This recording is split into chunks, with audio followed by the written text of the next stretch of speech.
कश्मीर के बारे में कहा जाता है, कर फिरदौस बर रूहे जमीन अस्त, हमी अस्तो हमी अस्तो हमी अस्त। मतलब, अगर इस धरती पर कहीं स्वर्ग है तो वो यही है, यही है, यही है।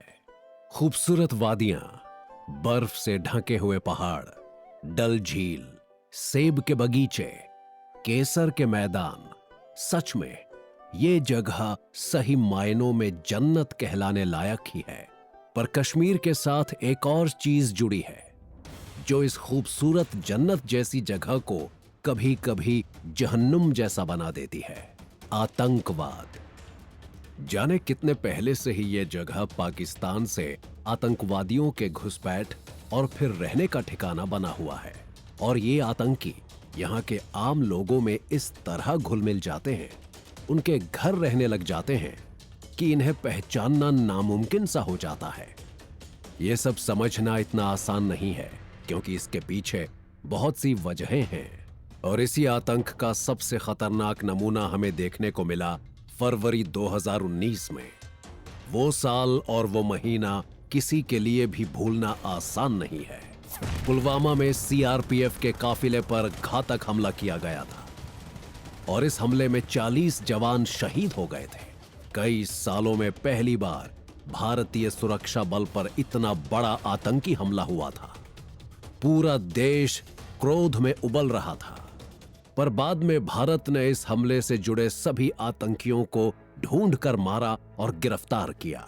आतंक से जुड़ी इतनी बड़ी जांच इसके पहले शायद ही कभी हुई थी।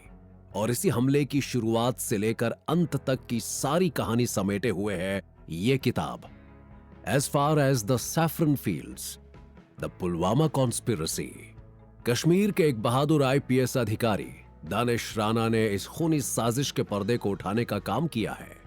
इस किताब में उन्होंने इस हमले के पीछे की हर छोटी छोटी कड़ी को जोड़ा है।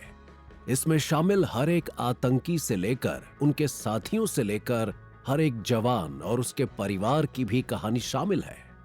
यह आतंकवादी उमर की कहानी बताती है, जो इस पूरे हमले का मास्टरमाइंड था।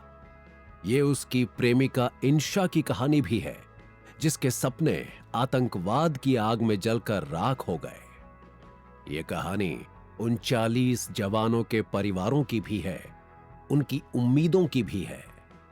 ये उस नौजवान आदिल डार की भी है, जिसे अल्लाह और जन्नत के नाम पर गुमराह करके सुइसाइड बॉम्बर बना दिया गया। इस किताब में आप हमारे साथ उस सफर पर चलेंगे जहां तक कोई नहीं गया है। कश्मीर का वो कोना जो लोगों ने देखा तक नहीं है। ये मजहब के नाम पर उस लड़ाई की कहानी है, जिसके बाद केवल राख बचती है या लाश बचती है या फिर किसी का टूटा हुआ मोबाइल फोन।